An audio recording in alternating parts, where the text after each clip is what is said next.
zucchini, cavale. Wesh l'équipe, c'est Tora, le tigre algérien qui aime manger du poulet malien. Alors aujourd'hui j'espère que vous êtes chaud parce que je vais vous parler d'un sujet aussi lourd qu'un poulet KFC en train de manger un kangourou. Ces intros n'ont plus aucun putain de sens, c'est incroyable quoi. Bon, tout d'abord je tiens à m'excuser de ne pas avoir fait de vidéo la semaine dernière. Toc. Quoi, ça fait plus d'une semaine là? Bah oui, espèce de gros encul. Déjà tu vas te calmer parce que moi j'ai fait le cours gratuit de Kung Fu, voilà, à Roubaix. Ah, désolé, arrête putain, calme-toi. Non bon, je vous l'ai déjà dit, en fait si j'ai pas fait de vidéo depuis un mois, voilà, comme un vagabond des rues, et bah c'est tout simplement parce que j'étais au championnat du monde des poneys aquatiques, voilà, avec mon poney nommé très humblement Naruto. Faudrait que j'arrête de faire cette putain de blague, elle est pas du tout marrante au bout d'un moment. Non, en fait la raison c'est vraiment juste qu'à côté de ça, j'ai une autre passion que faire des vidéos, et j'adore faire des vidéos, attention, vraiment je kiffe faire ça. Le truc c'est que cette autre passion elle est dans le domaine du sport, et le sport ça prend beaucoup de temps, je vais pas aller plus loin dedans, mais j'en fais tous les jours, tu vois, tu vois mes gros biceps ou pas, tu vois ce que je veux dire. Et en plus de ça, faire des vidéos à côté du sport, c'est vrai que c'est assez compliqué. Là j'ai réussi à trouver un rythme, donc là ce sera beaucoup mieux et beaucoup plus facile pour en faire, pour être beaucoup plus régulier comme à l'ancienne. Bref, j'ai parlé comme un castor des rues, lançons la vidéo sans plus attendre.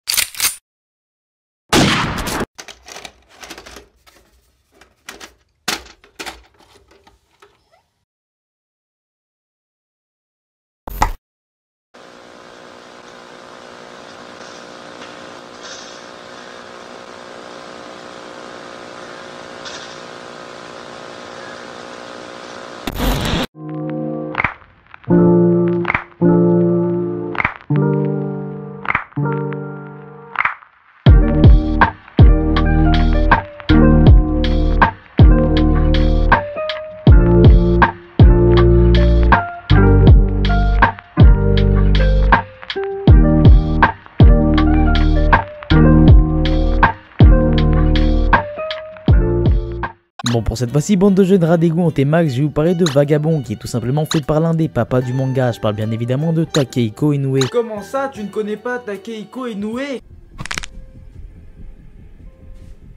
Non, Jonathanaël, je ne connais pas Takehiko Inoue. Éclaire donc ma lumière. Eh bien, rassure-toi, Jean-Sébastopol, je vais t'informer sur la question en question de la question. J'ai répété question 6 fois, et ça c'est un record du monde fait par moi, Tora l'incroyable.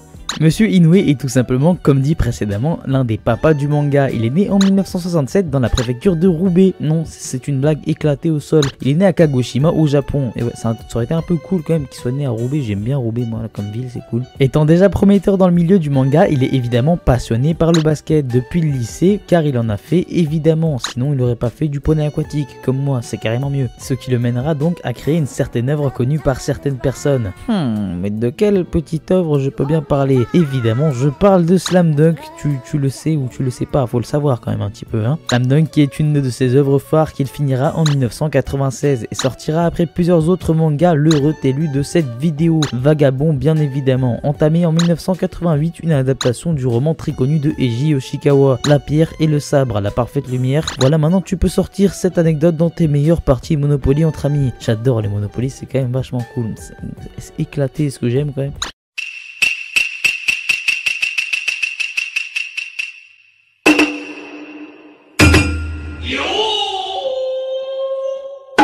Bon, pour en revenir à Vagabond, en l'an 1600 qui correspond à l'ère d'Edo, on dit merci à Wikipédia, c'est la famille, et on suivra donc Takezo Shinmen qui plus tard se renommera Miyamoto Musashi. Ici on l'appellera Patrick, non?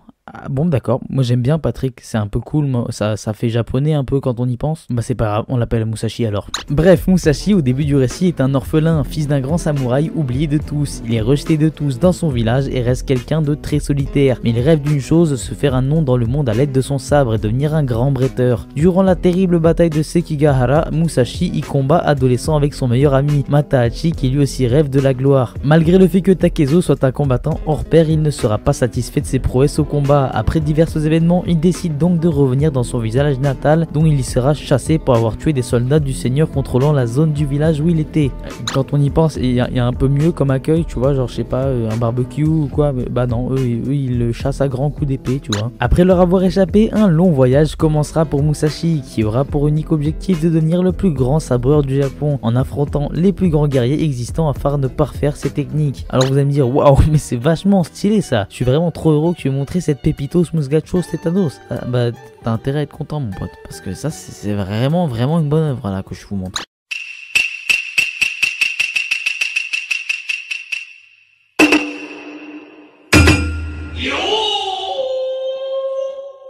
Le manga est un seinen fait par Takehiko Inoue, du coup comme je viens de vous le dire, il est en 37 tomes toujours en cours, il est sorti en 1999 au Japon et en 2001 de notre côté de l'hexagone. Je sais même pas pourquoi je vous montre le tome 25, parce que j'aime bien la cover du coup. Bon, pour mon avis, aussi sucré qu'un kangourou avec des curly, c'est vraiment que ce manga est une œuvre d'art, je le place vraiment sur mon top 1 Battle Royale, mes mangas préférés, tout simplement. Point à la ligne, tu vas te calmer, tu ne changeras pas mon avis.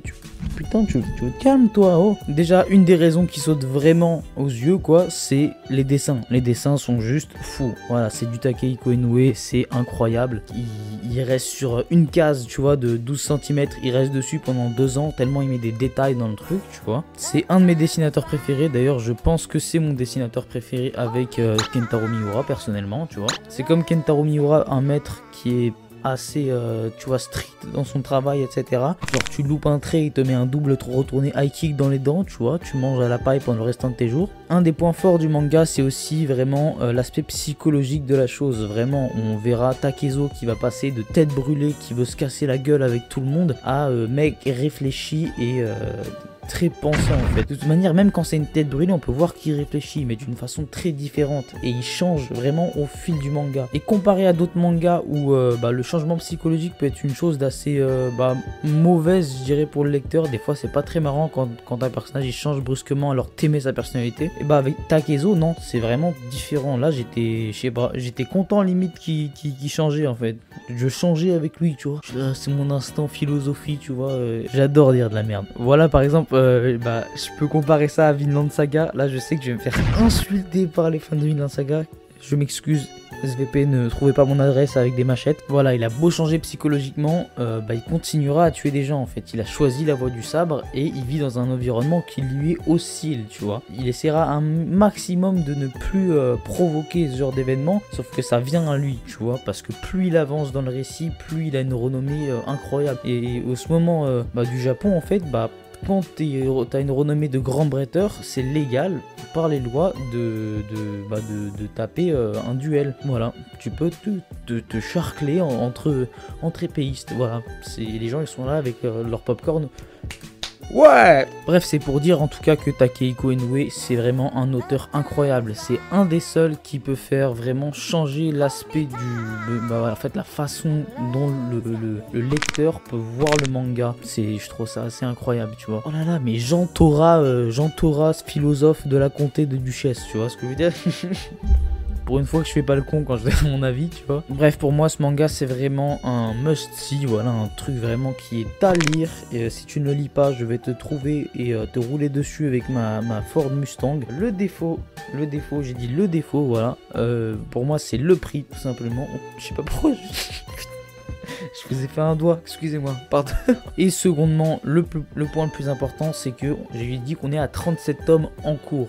Voilà, sauf que on est à 37 tomes depuis genre 1998, tu vois ce que je veux dire? C'est une blague, mais ça fait très longtemps qu'on est à 37 tomes. Monsieur Takehiko Inoue ne risque pas de reprendre l'histoire, c'est ça bien le problème. On risque d'être bloqué à 37 tomes, à vie en fait. On peut toujours espérer, mais il a fait une pause sur ce manga et dans sa carrière tout simplement. Bref, j'espère que cette vidéo aussi potable qu'un verre de gasoil vous aura fait plaisir. Pour ma part, j'ai adoré la faire. Encore un gros désolé. Je sais pas pourquoi je fais ça en mode...